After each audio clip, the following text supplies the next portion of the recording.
Good morning बच्चों। आज हम देखेंगे हमारे केमिकल बॉन्डिंग का 7th लेक्चर। इसके पहले वाले लेक्चर में मैंने बात किया था VSCPR, valence shell electron pair repulsion theory. हमने उस पे 2 लेक्चर पढ़ा है बेटा, और उसके पूरे कंसेप्ट के बारे में हमने देखा था। आपको एक बात और बता देता हूँ, VSCPR यानी valence shell electron pair repulsion theory में लोन पेयर और बॉन्डिंग पेयर का डिस्कशन किया था। उन्होंने बताया था कि लोन पेयर के बीच में बहुत ज्यादा रिपल्शन होता है, लेकिन लोन पेयर और बॉन्ड पेयर के बीच में रिपल्शन कम होता है। बॉन्ड पेयर के बीच में रिपल्शन और भी कम होता है। और ये रिपल्शन के कारण एक मॉलिक्यूल स्पेस में अपने आप को ओरिएंट करता है, और वो रिपल्शन के कारण मॉलिक्यूल स्पेस में एक दूसरे से दूर एटम रहना चाहते हैं, और उसके कारण उनकी एक ज्योमेट्री बनती थी। और वो ज्योमेट्री हमने पढ़ा था 2 टेबल के फॉर्म में। एक टेबल हमने ऐसा पढ़ा था जिसमें लोन पेयर के बारे में कुछ नहीं बताया हुआ था, यानी विदाउट लोन पेयर था, और एक टेबल हमने विथ लोन पेयर पढ़ा था। तो मैंने वहां पर आपको बताया था कि अगर इतने इतने हैं, कितने लोन पेयर है, कितने बॉन्ड पेयर है, तो ज्योमेट्री कैसी रहती है, उसके ऊपर हमने डिस्कशन किया था। लेकिन बच्चों, वो बातें जो थी VSCPR की, वो हमको पूरी डिटेल में नहीं थी।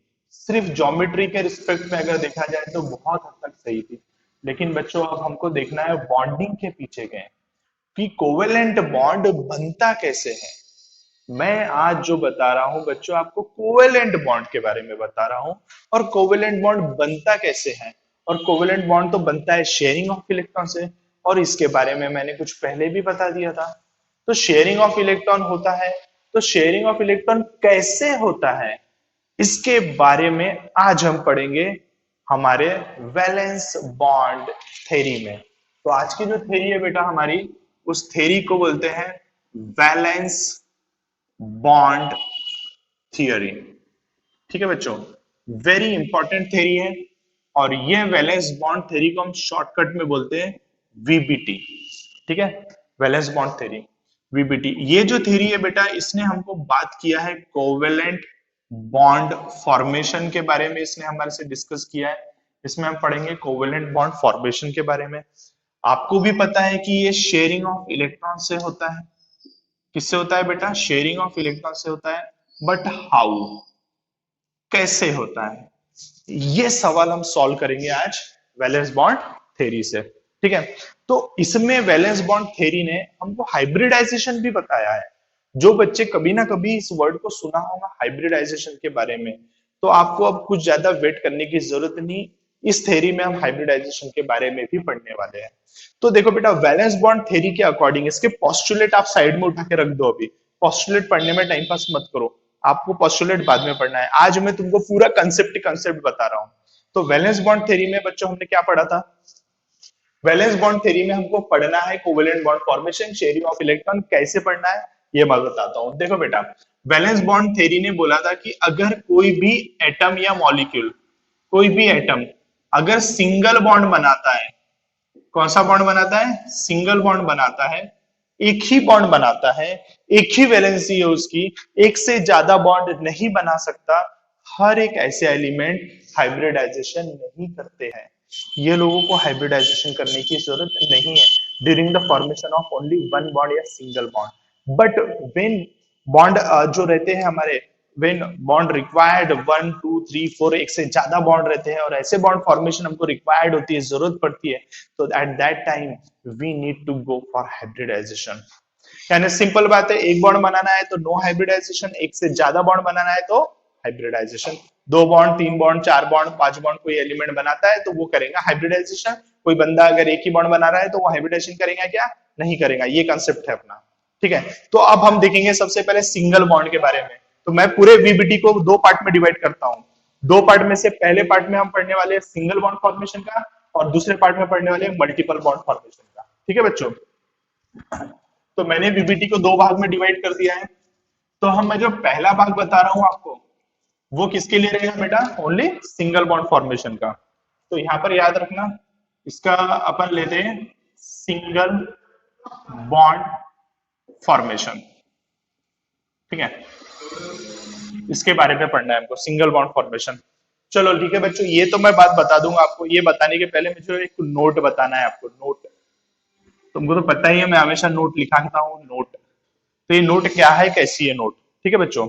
अब देखो, आपको सोडियम मालूम है, सोडियम 11, इसके इलेक्ट्रॉनिक कन्फिगरेशन क्या होंगी, हमने लिखा था 1s2 2s2 2p6 3s1, बराबर है। इस इलेक्ट्रॉनिक कन्फिगरेशन में आप देखोगे यहाँ पर कुछ s ऑर्बिटल है, इधर s ऑर्बिटल है, ये s ऑर्बिटल है, यहाँ पर कुछ ऑर्बिटल ऐसे है जो s ऑर्बिटल है, ठीक है बच्चों, s ऑर्बिटल होते हैं। और ये देखो यहाँ पर ये जो 2p लिखा है ये एक्चुअली p ऑर्बिटल है, ठीक है कि नहीं है। ये सामने 1 लिखा है, 2 लिखा है, 3 लिखा है, इसका मतलब पहले ऑर्बिट, दूसरे ऑर्बिट, तीसरे ऑर्बिट का। ये s ऑर्बिटल है पहले ऑर्बिट का, ये s ऑर्बिटल है दूसरे ऑर्बिट का, ये s ऑर्बिटल है तीसरे ऑर्बिट का, और ये p ऑर्बिटल है सेकंड ऑर्बिट का। पहले ऑर्बिट में तो p होता ही नहीं है, सेकंड ऑर्बिट में ही p होता है। चलो, मैंने तुमको s ऑर्बिटल और p ऑर्बिटल के बारे में मेरे पहले लेक्चर में कुछ बताया था। मैंने बताया था s orbital is just like a single box and p orbital is just like a 3 boxes, ऐसे होते हैं, बताया था मैंने आपको। तो बेटा ये जो p ऑर्बिटल है तो इनका नाम होते हैं px py pz, ऐसे नाम दिए हुए थे इनको तीन को। और ये s ऑर्बिटल को हम कोई नाम नहीं है, एक ही बॉक्स होता है। अब इनके डिजाइन ये दिखते कैसे हैं, शेप कैसा होता है इसका, तो s ऑर्बिटल का शेप होता है स्पेरिकल, गोल शेप होता है। तो s ऑर्बिटल इसका जो शेप है, इसके शेप की बात करूं तो ये होता है ऐसा गोल शेप होता है, पूरा पूरा गोल होता है, फुटबॉल, जस्ट लाइक अ फुटबॉल, एक फुटबॉल के समान होता है बेटा। और एक डब्बे में आते हैं मैक्स टू मैक्स 2 इलेक्ट्रॉन आ सकते हैं, एक सीधा एक उल्टा, आप जानते हो, बराबर है। तो यानी एक गोले में टोटल 2 इलेक्ट्रॉन घूमते रहते हैं, घूम सकते हैं, ठीक है कि नहीं है, यानी इतने एरिया में ये 2 इलेक्ट्रॉन घूम सकते हैं। तो इसका शेप कैसा होता है बेटा, सर्कुलर होता है, सॉरी स्पेरिकल होता है, और एक बॉक्स में ज्यादा 2 इलेक्ट्रॉन आते हैं, इसीलिए एस ऑर्बिटल में मैक्स टू मैक्स 2 इलेक्ट्रॉन आते हैं, मैक्स टू मैक्स, ठीक है। यहाँ पर देखो बेटा पी ऑर्बिटल में 3 बॉक्सेस होते हैं, 1 2 3, 3 बॉक्सेस है, एक बॉक्स में मैक्स टू मैक्स 2 इलेक्ट्रॉन आते हैं, तो यहाँ पर 2 आएंगे, तो यानी टोटल मिला के इसमें 6 इलेक्ट्रॉन आ सकते हैं, ठीक है, एक बॉक्स में 2 इलेक्ट्रॉन। अब इनका शेप कैसा होता है, इनका शेप, ठीक है, इनका शेप रहता है dumbbell shape, dumbbell, dumbbell shape, dumbbell जानते हो ना आप लोग, ये एक्सरसाइज करने वाला डम्बल, जस्ट लाइक वैसा ही शेप रहता है। तो डम्बल कैसा दिखता है मैं आपको बताता हूँ, डम्बल ऐसा दिखता है कुछ, ठीक है, this is the real shape of dumbbell actually. इसमें 2 लूप होते हैं, एक लूप ये, एक लूप ये, पर इलेक्ट्रॉन कोई भी एक लूप में रहता है। एक बॉक्स में 2 इलेक्ट्रॉन होते हैं बेटा, तो यहाँ पर 2 इलेक्ट्रॉन अगर रहेंगे तो एक तो ये लूप में रहेंगे, नहीं तो ये लूप में रहेंगे, दोनों लूप में कभी नहीं रहते। ऐसा नहीं होता कि एक बंदा इधर बैठा है, एक इलेक्ट्रॉन इधर बैठा है, ऐसा नहीं, एक ही लूप में रहेंगे दोनों इलेक्ट्रॉन। डम्बल के 2 लूप रहते हैं, तो अगर ये px है तो वैसा ही कुछ py होगा, वैसा ही कुछ pz होगा। तो बेटा px को x इसलिए बोलते हैं क्योंकि वो x एक्सिस पे आता है, py को y इसलिए बोलेंगे कि y एक्सिस पे आता है, और ये z एक्सिस पे आता है। तो अगर मैं ड्रॉ करना चाहूँ इसको तो कैसे ड्रॉ करेंगे, पहले एक्सिस बनाता हूं मैं, देखो ये हो गया, 2 एक्सिस हो गए, ये हो गया x एक्सिस, ये हो गया y एक्सिस, और एक z एक्सिस बना लेते हैं अपन, ये बन गया हमारा z एक्सिस, ये हो गया z एक्सिस, ठीक है बच्चों, दिख रहा है आपको, 3D इमेजिन करो इसको, ये बाहर निकला हुआ है और वो अंदर गया हुआ है, और आप तो ये बाकी दोनों एक्सिस तो आप जानते हो। तो अगर डंबल बनाओ तो कैसे होगा, ये देखो एक्स वाला डंबल कुछ ऐसा बनेगा, ये px, ये बन गया py, और वैसे ही बनेगा pz, ठीक है। ऐसे 3 डंबल रहते हैं साथ में, समझ में आ गया, 3 वाले 3 डंबल होते हैं ये, ठीक है। तो ऐसे 3 डंबल होते हैं, px py और pz वाले, दिमाग में आ गया, कोई परेशानी इसमें नहीं है। तो अब इनको अपन क्या करेंगे बच्चे, यहाँ पर देखेंगे कैसे बनता है। अब ये जो नोट है बच्चे, इसको नोट के ही रूप में याद रखो आप, इसको नोट में, ठीक है। अब देखो सिंगल बॉन्ड फॉर्मेशन, तो सिंगल बॉन्ड फॉर्मेशन में सबसे पहले अपन देंगे H2 molecule formation, formation of H2 molecule कैसे बनता है। अगर H2 मॉलिक्यूल देखो तो बेटा इसमें हाइड्रोजन हाइड्रोजन के बीच में सिंगल बॉन्ड है। हाइड्रोजन का बात करूं तो हाइड्रोजन की इलेक्ट्रॉनिक कन्फिगरेशन है 1s1, क्या है उसकी इलेक्ट्रॉनिक कन्फिगरेशन 1s1। इसमें कितने होते हैं बेटा, एक इलेक्ट्रॉन होता है, ठीक है, इसमें क्या होता है, एक इलेक्ट्रॉन है, देखो भाई 1s1 है इलेक्ट्रॉनिक कन्फिगरेशन।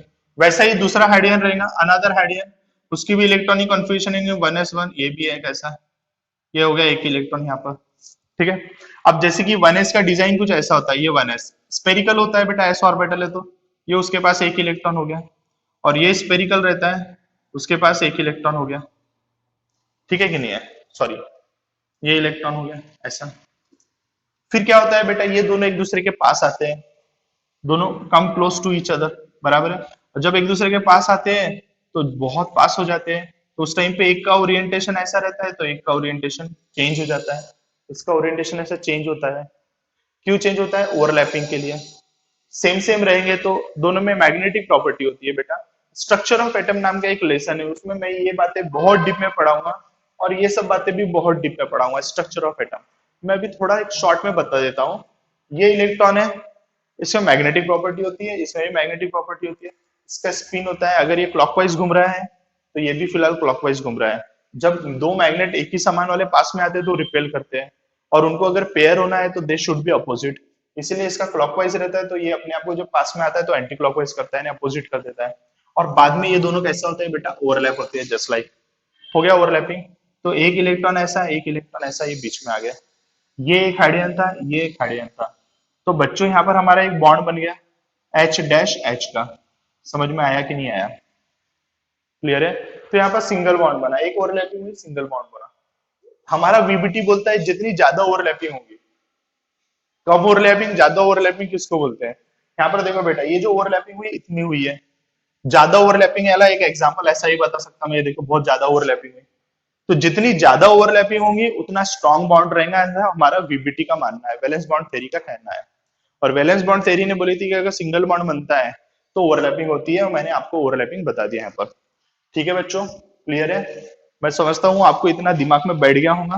तो अब इसके आगे का हम दूसरा एग्जाम्पल देखते हैं। तो बेटा बराबर सिस्टमैटिक लिखना है, इसको नोट में डालना आप, और यहाँ H2 फॉर्मेशन आप ऐसा ही लिखो। No need to write extra words actually, ठीक है? कुछ भी बकवास लिखने की जरूरत नहीं है, बी प्रैक्टिकल और अप्लाइड लिखो। ठीक है बच्चों, यहाँ तक समझ में आ गया? आप यहाँ से लिखना, यहाँ से ऐसा स्टार्ट करना, इसके बाद में आप ये बनाना। ठीक है, ये बनाने की जरूरत नहीं है। ठीक है, तो जैसे H2 मॉलिक्यूल बताया वैसे और भी मॉलिक्यूल है जो मैं अभी आपको समझाऊंगा। ओके, हाँ तो अभी हमने देखा था H2 बॉन्ड फॉर्मेशन। अभी हम दूसरा एग्जांपल लेंगे, सेकंड एग्जांपल Cl2 फॉर्मेशन। ठीक है, Cl2 फॉर्मेशन। तो बेटा यहाँ पर दो क्लोरीन है, और दो क्लोरीन आपस में सिंगल बॉन्ड बनाते हैं, ऐसा ऐसा। ठीक है, समझ में आ गया?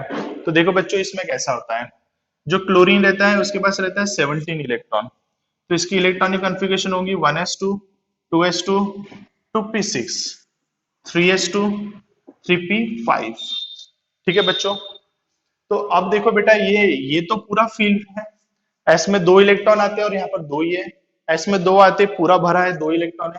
पी में ज्यादा से ज्यादा 6 इलेक्ट्रॉन आते हैं और ये भी पूरा का पूरा फिल है। वैसे ही एस में ज्यादा से ज्यादा दो इलेक्ट्रॉन आते हैं और ये भी पूरा फिल है।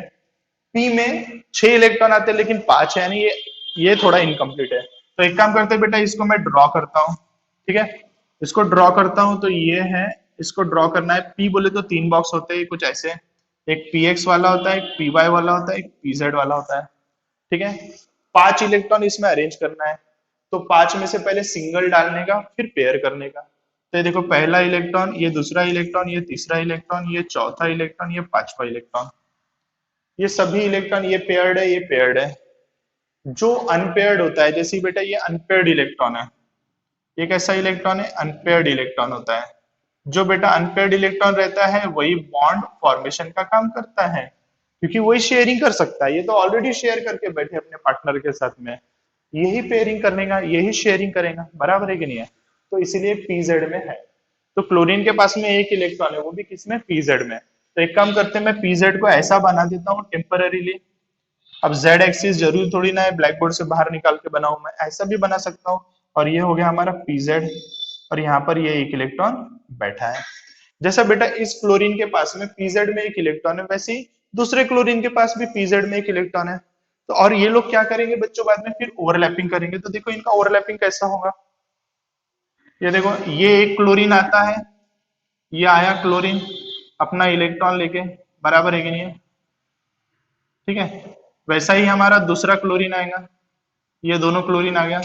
जब एक दूसरे के पास में आएंगे तो एक का उल्टा हो जाएगा, एंटी पैरेलल हो जाएंगे बच्चों। ठीक है, थोड़ी देर बाद क्या करेंगे, ये एक दूसरे के ऊपर ओवरलैप करेंगे, जस्ट लाइक ओवरलैपिंग होगी। ये देखो ओवरलैपिंग होगी। हो गई ओवरलैपिंग। तो यहाँ पर देखो ये एक क्लोरीन था, ये एक क्लोरीन था, ये दोनों के इलेक्ट्रॉन पेयर हो गए। तो यहाँ पर क्या हो गया, दोनों के बीच में बन गया सिंगल बॉन्ड, और एक बॉन्ड दो इलेक्ट्रॉन से बनता है। तो बेटा यहाँ पर जो ओवरलैप हुआ है वो पीपी बॉन्ड का ओवरलैप होगा। इसके पहले वाला जो था वो एसएस का ओवरलैप था, इसीलिए इस ओवरलैपिंग को अपन क्या बोलेंगे, पीपी ओवरलैपिंग। क्या बोलते हैं इसको, पीपी ओवरलैपिंग। इसके पहले वाला जो हमने देखा था उसको बोलते हैं बेटा एसएस ओवरलैपिंग। ठीक है बच्चों, दिमाग में आ गई बातें, समझ में आया। तो इसके पहले वाले हमने देखा था एसएस ओवरलैपिंग, वहां पर आप लिख लेना एसएस ओवरलैपिंग। यहाँ पर हमने देखा पीपी ओवरलैपिंग। अंडरस्टूड बच्चों। तो समझ में आ रहा है आपको कैसे सिंगल बॉन्ड बनाया जाता है और सिंगल बॉन्ड फॉर्मेशन कैसे होता है। ठीक है बच्चों, तो अब हम देखेंगे हमारा दूसरा एग्जाम्पल।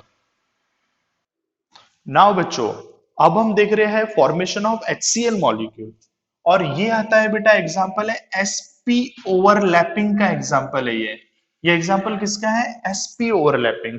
तो यहाँ पर हाइड्रोजन का s ऑर्बिटल होगा और क्लोरीन का p ऑर्बिटल होगा। आप अच्छे से जानते हो कि आपने हाइड्रोजन जब बनाया था तो हाइड्रोजन कैसा था बेटा, hydrogen is a spherical in shape, और कुछ ऐसा था हमारा हाइड्रोजन। और अगर मैं क्लोरीन की बात करूं तो क्लोरीन कुछ हमारा ऐसा था, उसका pz ऑर्बिटल था। ये हो गया हमारा क्लोरीन। ठीक है बच्चों, तो ये हो गया हमारा हाइड्रोजन, ये क्लोरीन, इसका s ऑर्बिटल है, इसका p ऑर्बिटल है, इसका एक्चुअली pz है। इनके बीच में ओवरलैपिंग होंगी। तो देखो बेटा जब ओवरलैपिंग होंगी तो कैसे होंगी, मैं डायरेक्ट बना देता हूं, आप डायरेक्ट बना सकते हो।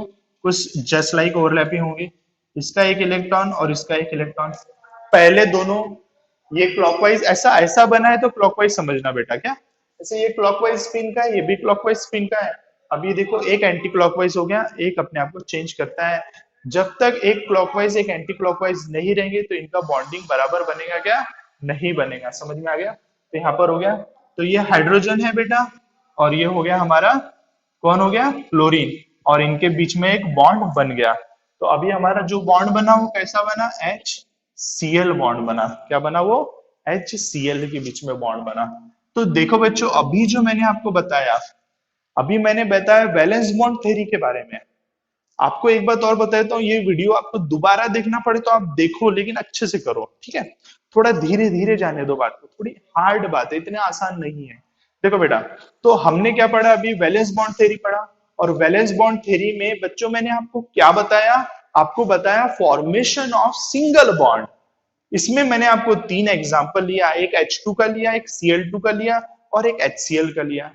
H2 का जो एग्जांपल था वो SS ओवरलैपिंग का था, Cl2 का जो एग्जांपल था वो S और P ओवरलैपिंग का था, और जो हमने HCl देखा, सॉरी HCl S और P का था, और जो Cl2 देखा था उसमें Cl यानी PP ऑर्बिटल का ओवरलैपिंग था। मैंने आपको एक और छोटी सी बात बताया था कि ओवरलैपिंग अगर कम हुई तो कम स्ट्रॉन्ग बॉन्ड होता है, बट अगर ओवरलैपिंग ज्यादा होती है तो ज्यादा स्ट्रॉन्ग बॉन्ड होता है। ऐसा कौन बोलता है, हमारा वैलेंस बॉन्ड थ्योरी बोलता है। समझ में आया बच्चों। तो इस लेक्चर में हमने पढ़ा है सिंगल बॉन्ड फॉर्मेशन के बारे में, और सिंगल बॉन्ड फॉर्मेशन के टाइम पे हमको कुछ ओवरलैपिंग ही सिर्फ करना पड़ता है, no need to go for hybridization. Now हम हमारे नेक्स्ट लेक्चर में देखेंगे हाइब्रिडाइजेशन के बारे में, क्योंकि वहां पर ऐसे ऐसे मॉलिक्यूल मिलेंगे जो बनाते हैं एक से ज्यादा बॉन्ड। और एक बात और बताया था मैंने, जो अनपेयर्ड इलेक्ट्रॉन रहता है वही बॉन्ड फॉर्मेशन के लिए कंट्रीब्यूट करता है, जो इलेक्ट्रॉन पेयर्ड होता है वो बॉन्ड फॉर्मेशन के लिए कंट्रीब्यूट करता है क्या, नहीं। समझ में आ गया, क्लियर है। तो बेटा मैं नेक्स्ट लेक्चर में बताने वाला हूँ हाइब्रिडाइजेशन के बारे में, और वो भी कुछ एग्जाम्पल लेके। अंडरस्टूड, दिमाग में आ गई बातें। तो आज के इस लेक्चर में इतना ही रहने दो। थैंक यू सो मच, नमस्ते।